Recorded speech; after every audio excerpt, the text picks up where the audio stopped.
पंचचत्वारिंशः सर्ग 45वां सर्ग। मंत्री के 7 पुत्रों का वध। राक्षसों के राजा रावण की आज्ञा पाकर मंत्री के 7 बेटे, जो अग्नि के समान तेजस्वी थे, उस राजमहल से बाहर निकले। उनके साथ बहुत बड़ी सेना थी। वे अत्यंत बलवान, धनुर्धर, अस्त्रव्यताओं में श्रेष्ठ तथा परस्पर होड़ लगाकर शत्रु पर विजय पाने की इच्छा रखने वाले थे। 2 उनके घोड़े जुते हुए विशाल रथ सोने की जाली से ढके हुए थे। उन पर ध्वजा, पताकाएं फहरा रही थीं और उनके पहियों के चलने से मेघों की गंभीर गर्जन के समान ध्वनि होती थी। ऐसे रथों पर सवार हो वे अमित पराक्रमी मंत्री कुमार तपाए हुए सोने से चित्रित अपने धनुषों की टंकार करते हुए बड़े हर्ष और उत्साह के साथ आगे बढ़े। उस समय वे सब विद्युत सहित मेघ के समान शोभा पाते थे। 3-4 तब पहले जो किंक नामक राक्षस मारे गए थे, उनकी मृत्यु का समाचार पाकर इन सब की माताएं अमंगल की आशंका से भाई, बंधु और सुहृदों सहित शोक से घबरा उठी। 5 तपाए हुए सोने के आभूषणों से विभूषित वे 7 वीर परस्पर होड़ सी लगाकर फाटक पर खड़े हुए हनुमान जी पर टूट पड़े।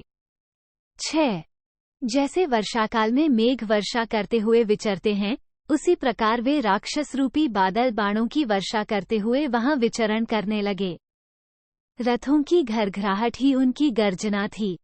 7 तदनंतर राक्षसों द्वारा की गई उस बाण वर्षा से हनुमान जी उसी तरह आच्छादित हो गए, जैसे कोई गिरिराज जल की वर्षा से ढक गया हो। 8 उस समय निर्मल आकाश में शीघ्रतापूर्वक विचरते हुए कपिव हनुमान उन राक्षस वीरों के बाणों तथा रथ के वेगों को व्यर्थ करते हुए अपने आप को बचाने लगे।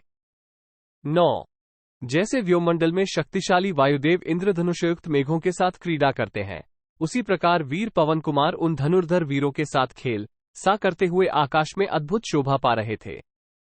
10 पराक्रमी हनुमान ने राक्षसों की उस विशाल वाहिनी को भयभीत करते हुए घोर गर्जना की और उन राक्षसों पर बड़े वेग से आक्रमण किया।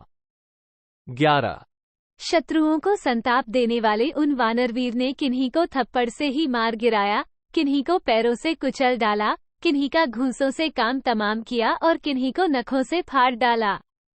12 कुछ लोगों को छाती से दबाकर उनका कचूमर निकाल दिया और किन्हीं को दोनों जांघों से दबोचकर मसल डाला। कितने ही निशाचर उनकी गर्जना से ही प्राणहीन होकर वहीं पृथ्वी पर गिर पड़े। 13 इस प्रकार जब मंत्री के सारे पुत्र मारे जाकर धराशायी हो गए, तब उनकी बची खुची सारी सेना भयभीत होकर 10 दिशाओं में भाग गई। 14 उस समय हाथी वेदना के मारे बुरी तरह से चिघाड़ रहे थे, घोड़े धरती पर मरे पड़े थे तथा जिनके बैठक, ध्वज और छत्र आदि खंडित हो गए थे, ऐसे टूटे हुए रथों से समूची रणभूमि पट गई थी। 15 मार्ग में खून की नदियां बहती दिखाई दी तथा लंकापुरी राक्षसों के विविध शब्दों के कारण मानो उस समय विकृत स्वर से चीत्कार कर रही थी।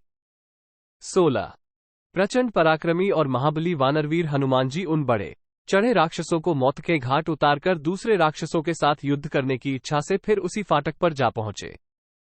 17 इत्यार्षे श्रीमद् रामायणे वाल्मीकि आदिकाव्ये सुंदरकांडे पंचचत्वारिंशः सर्गः 45। इस प्रकार श्री वाल्मीकि निर्मित आर्ष रामायण आदिकाव्य के सुंदरकांड में 45वां सर्ग पूरा हुआ। 45